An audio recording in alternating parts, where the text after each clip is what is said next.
Welcome to part 2 on the presentation on level 1 exponent rules. So let's start off by reviewing the rules we've learned already. If I had 2 to the 10th times 2 to the 5th, we learned that since we're multiplying exponents with the same base, we can add the exponents, so this equals 2 to the 15th. We also learned that if it was 2 to the 10th over 2 to the 5th, we would actually subtract the exponents. So this would be 2 to the 10 minus 5, which equals 2 to the 5th. And at the end of the last presentation, and I probably shouldn't have introduced it so fast, I introduced a new concept. What happens if I have 2 to the 10th to the 5th power? Well, let's think about what that means. When I raise something to the 5th power, that's just like saying 2 to the 10th times 2 to the 10th times 2 to the 10th times 2 to the 10th times 2 to the 10th, right? All I did is I took 2 to the 10th and I multiplied by itself 5 times. That's what's 5th power. Well, we know from this rule up here that we can add these exponents because they're all the same base. So if we add 10 plus 10 plus 10 plus 10 plus 10, what do we get? Right, we get 2 to the 50th power. So essentially, what did we do here? All we did is we multiplied 10 times 5 to get 50. So that's our third exponent rule, is that when I raise an exponent to a power, and then I raise that whole expression to another power, I can multiply those two exponents. So let me give you another example. If I said 3 to the 7 and all of that to the negative 9, once again, all I do is I multiply the 7 and the negative 9, and I get 3 to the minus 63. So as you see, it works just as easily with negative numbers.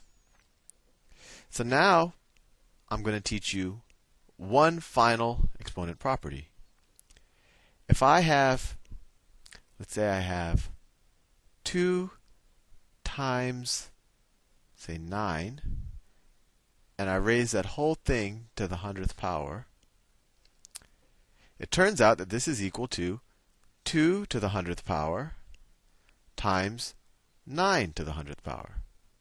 And let's make sure that that makes sense. Let's do it with a smaller example. What if it was 4 times 5 to the 3rd power? Well, that would just be equal to 4 times 5 times 4 times 5 times 4 times 5, right? Which is the same thing as 4 times 4 times 4 times 5 times 5 times 5, right? I just switched the order in which I'm multiplying, which you can do with multiplication. And well, 4 times 4 times 4, well, that's just equal to 4 to the 3rd. And 5 times 5 times 5 is equal to 5 to the 3rd. Hope that gives you a good intuition of why this property here is true. And actually, when I had first learned exponent rules, I would always forget the rules, and I would always do this proof myself or the other proofs. And a proof is just an explanation of why the rule works, just to make sure that I was doing it right. So given everything that we've learned now, let me review all of the rules again. If I have 2 to the 7th times 2 to the 3rd, well, then I can add the exponents to the 10th. If I have 2 to the 7 over 2 to the 3rd, well, here I subtract the exponents, and I get 2 to the 4th. If I have 2 to the 7th to the 3rd power, well, here I multiply the exponents. That gives you 2 to the 21. And if I had 2 times 7 to the 3rd power, well, that equals 2 to the 3rd times 7 to the 3rd. Now let's use all of these rules we've learned to actually try to do some, what I would call them, composite problems that involve you using multiple rules at the same time. And a good composite problem was that problem that I had introduced you to at the end of that last seminar. So if I said, let's say I have 3 squared times 9 to the 8th power,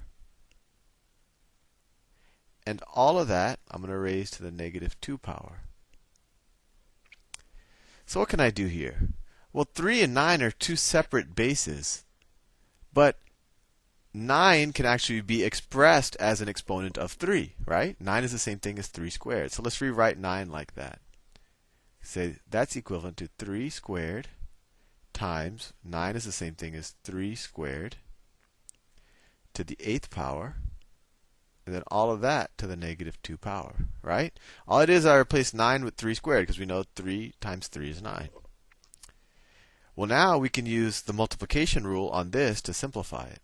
So this is equal to 3 squared times 3 to the 2 times 8, which is 16. And all of that to the -2.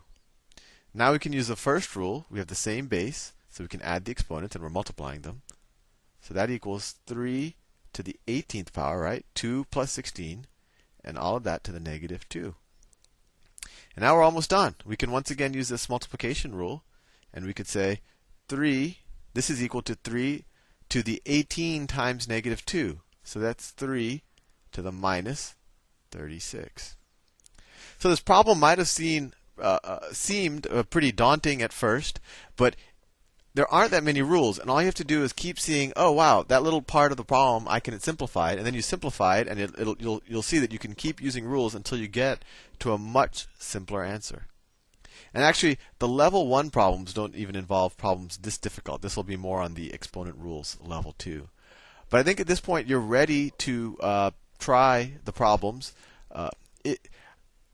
I'm kind of divided whether I want you to memorize the rules, because I think it's better to almost forget the rules and have to prove it to yourself over and over again to the point that you remember the rules. Because if you just memorize the rules later on in life, when you haven't done it for a couple of years, you might kind of forget the rules, and then you won't know how to get back to the rules. But it's up to you. I just hope you do understand why these rules work. And as long as you practice and you pay attention to the signs, you should have no problems with the level 1 exercises. Have fun.